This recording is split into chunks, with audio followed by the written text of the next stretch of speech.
День добрый! Сегодня у меня очередная презентация, но начну я несколько с другой вещи. Я полагаю, что вот это вот вам всем известно. Это Matador R3M стандарт. Я бы так сказал, даже кормилец наш.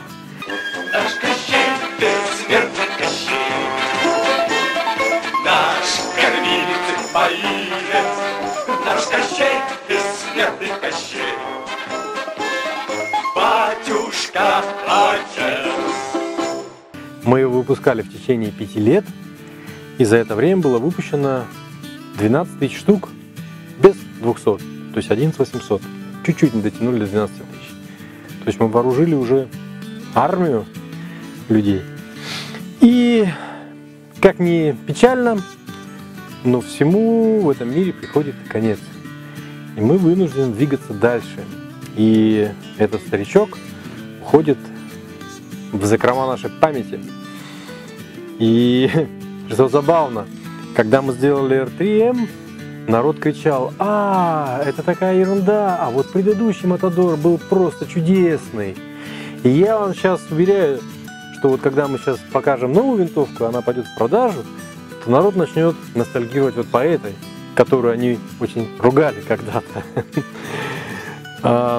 Кстати, это последний R3, который собран. Видите, у него даже мы из разных частей собирали, модератор разного цвета, шестерочка. И я его продаю. Не знаю, наверное, аукцион объявлю.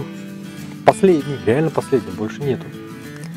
Так, ну а мы сейчас переходим к следующему этапу развития нашей жизни. У нас есть два новых Матадора.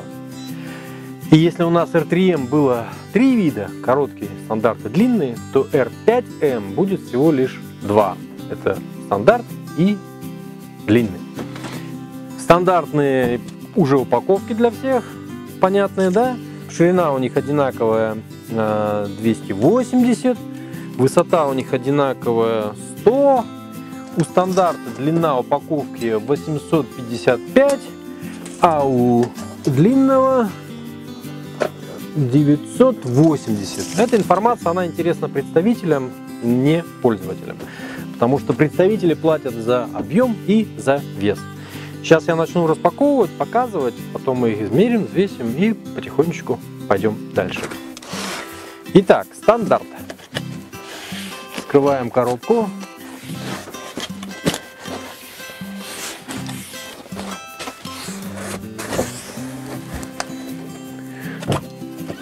Открываем. Так вот. Вот винтовка уложена вот в таком ложементе. Вот здесь место под 3 барабана, под 2 банки пулек и все такое. Сейчас мы ее достанем отсюда, уберем упаковку. Так, упаковку в сторону.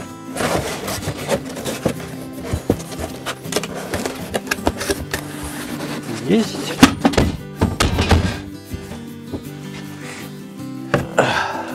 Случается, а? Зачем? Случаются неприятности, что лишний раз, ну, просто продемонстрирую неубиваемость винтовки. Так, и длина.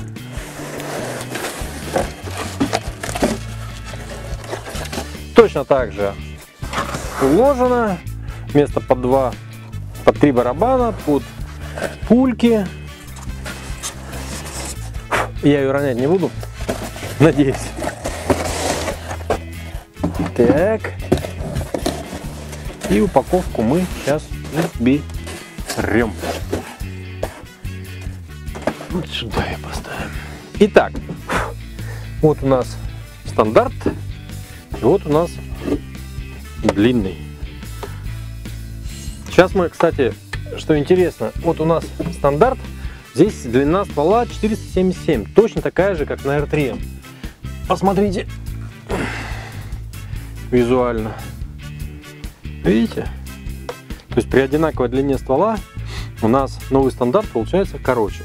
Но если мы совместим спусковые крючки, то есть расстояние от спускового крючка до модератора, то разница будет еще более значимой. Вот я совмещаю. Так, сейчас вот так. Вот. Вот разница такая приличная, почти 100 миллиметров. И значит, замеряем. R3M, как история уже, в сторону. Измеряем. Итого, общая длина стандарта у нас составляет 701 миллиметр. Высота 204 и ширина 60. Расстояние от спускового крючка до конца модератора 285. И длины, общая длина ствола здесь у нас 590, такая же, как и была на предыдущем. Общая длина составляет 815 миллиметров, высота также 402, ширина точно так же 60. Сейчас мы их взвесим, посмотрим разницу по весу. Итак, вес. Я сначала хочу взвесить R3M, для того, чтобы мы могли понять, чем мы платим за новые характеристики, в смысле веса. Итак, стандарт у нас весит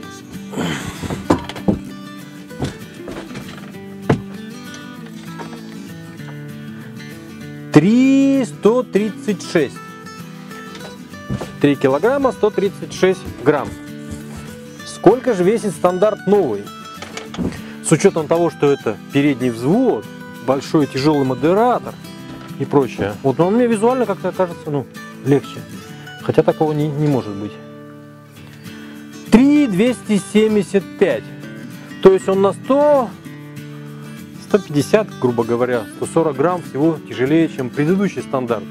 Поэтому всего 150 грамм за передний взвод, шикарный здоровый модератор, более удобную эргономику, я считаю, что вообще ни о чем. А длинный у нас весит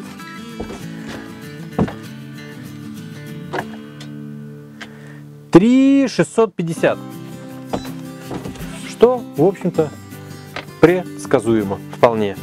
Сейчас я весы уберу и пройдусь по винтовке. Итак, стандарт. И я сейчас пройдусь по стандартной процедуре рассказа о винтовке и частично ее разборки.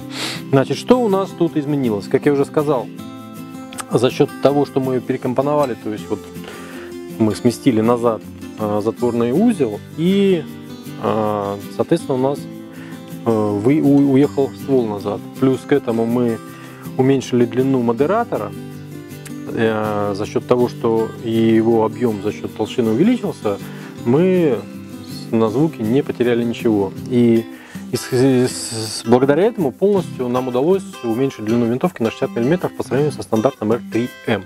А расстояние от конца модератора до спускового крючка стало еще меньше за счет того, что было перемещено назад. Значит, что у нас здесь? У нас двусторонний взвод. Рукоятка взвода левая, рукоятка взвода правая. То есть взвод происходит, когда мы отводим рукоятку, опускается фиксирующий элемент, размыкает каретку от зацепа, и движением назад мы ее взводим. В момент движения назад происходит перевод барабана. Как и у старого Матадора, здесь есть возможность отключения привода барабана. Появился двусторонний предохранитель. То есть при взведении винтовки, когда винтовка взводится, мы можем поставить ее на предохранитель. У нас, к сожалению, он такой туговатый, разработается. Значит, и при установке на предохранитель цепляет спусковой крючок. Он именно поэтому и тугой, что когда мы ставим на предохранитель, он как бы отжимает курок назад, поднимая его над шепталом. Таким образом мы спокойно нажимаем спусковой крючок, и у нас курок висит на предохранителе. И если мы его опустим, он опять ложится на шептало, и мы можем произвести выстрел. Так, модератор у нас новой конструкции с хитроформенными перегородками, которые мы продували на компьютерной программе, и я уже могу точно сказать, что эта вещь очень эффективная. Помимо того, что эффективно за счет перегородок, у нас идет сброс во вторую камеру более эффективный, и общий объем модератора стал достаточно большим. То есть вот здесь вот модератор объем имеет около 300 кубиков, что, в общем-то, почти равно объем воздуха на выстрел. И из-за этого звук выстрела практически отсутствует. То есть я как стрелок слышу звон только курка. Люди, которые стоят рядом, они практически ничего не слышат.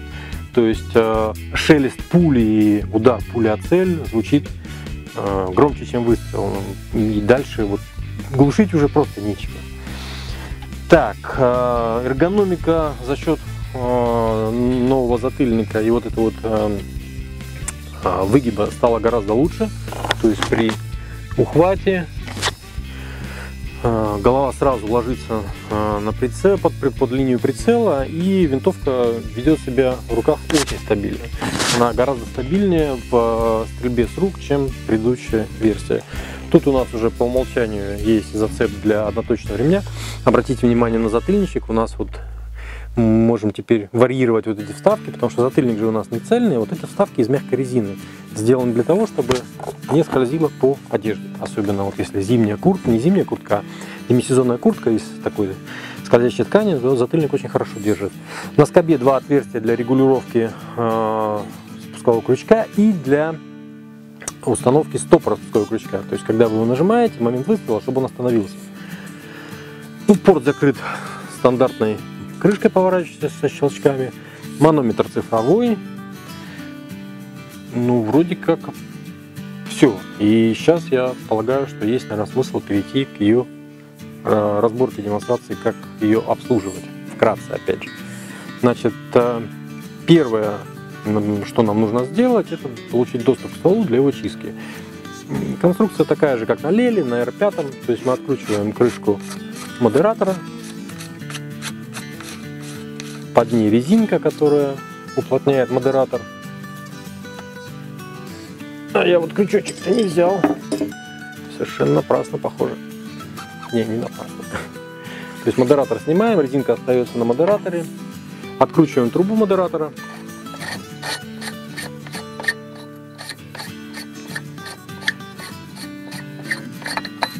И получаем доступ к стволу.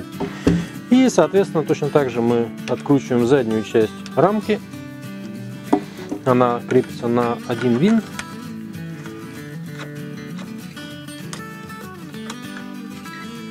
Кто смотрел видео про Лелю, ничего нового для себя здесь не увидит. Да, я забыл, надо его сначала предварительно взвести, чтобы легче снять было. Мы его взводим, ставим на предохранитель, чтобы мало ли, если мы будем в процессе вертеть железо, заденет спусковой крючок, чтобы не произошло неприятного выстрела.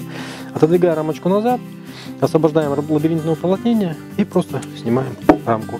Резинку я уже благополучно потерял, она у меня улетела. Потом я ее найду. Теперь снимаем ложе, откручиваем задний винт, который находится вот здесь вот у нас в затыльнике.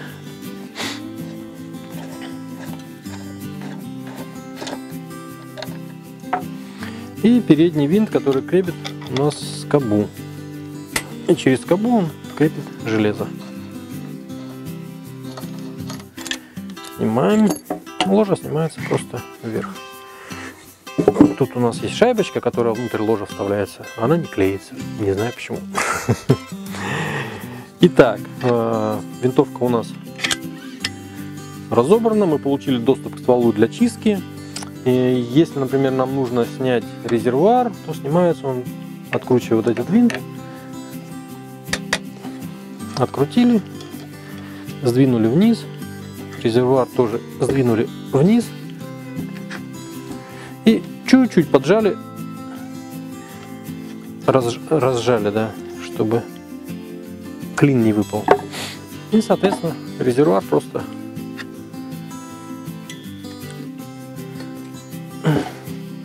вот при поджиме, ага, вот, видите, при расклинивании он чуть-чуть подклинивает.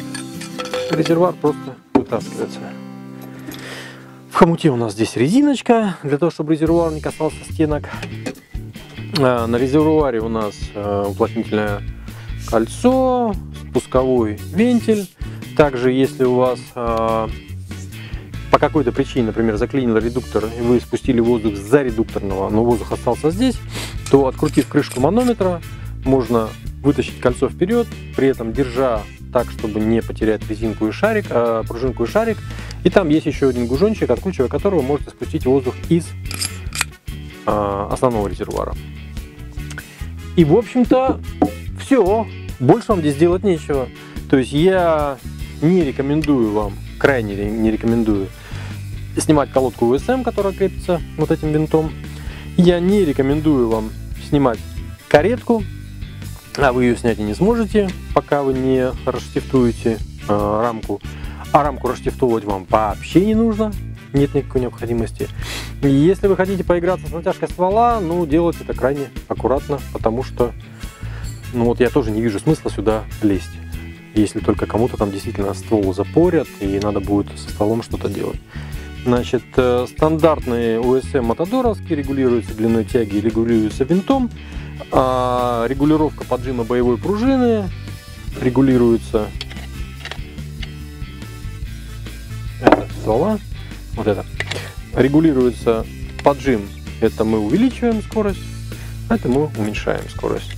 Здесь стоят два шарика, и, соответственно, фиксация происходит на меньший угол, чем это было на лешем, то есть более плавная регулировка. Место для 3 барабанов здесь подпружиненные, причем неважно, барабаны 5,5 или 6,35, это все одинаково. Но я даже не знаю, что еще рассказать. Собираю обратно. Обратно собирается в той же последовательности. Заводим резервуар, проверяем, что у нас резинка стоит на перепуске.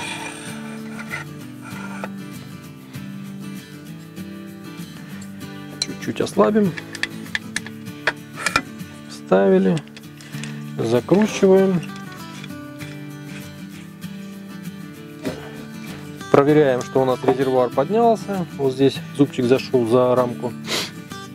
После этого накручиваем кожух модератора.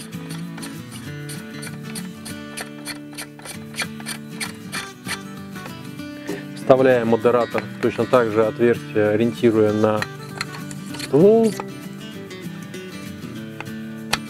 Вставили. Не забываем резиночку с силиконовой смазкой. Одеваем крышку.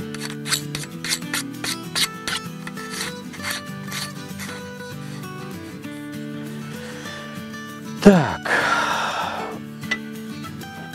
Одеваем рамку.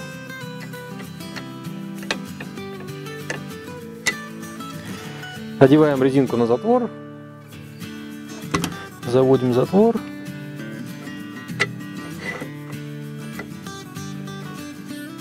Закручиваем винт.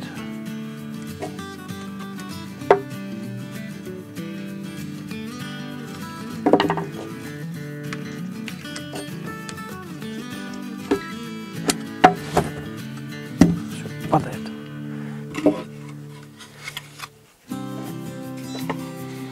Ну, вот так вот постелаем. Не вот здесь, да? Сейчас закричат: колхоз! Ну да, и чё? Вот так вот. Вот так вот. Вот так вот. Вот так вот. Вот так вот. Вот так вот. Так вот. Вот так вот. Вот так вот. Я, похоже, когда про лелю вам рассказывал, был не совсем прав. Лучше все-таки, наверное, передний крепеж крепить сначала. Потому что если закрепите только на задний, потом дернете ложу, есть шанс выломать его. А если закрепите на передний, это более травмобезопасно для ложи. Потом можно затянуть задний и окончательно обтянуть передний. Снимаем с предохранителя. Вниз. Забываю. Не пользуюсь предохранителем. И придерживая рукоятку. Все, винтовка разобрана-собрана. Как вы видите, она очень простая в эксплуатации, в смысле в обслуживании. Очень все просто, Ich bin begeistert und ich glaube, dass meine Freunde werden lieben diese neue Luftgewehr. Alles gut? Все, я полагаю.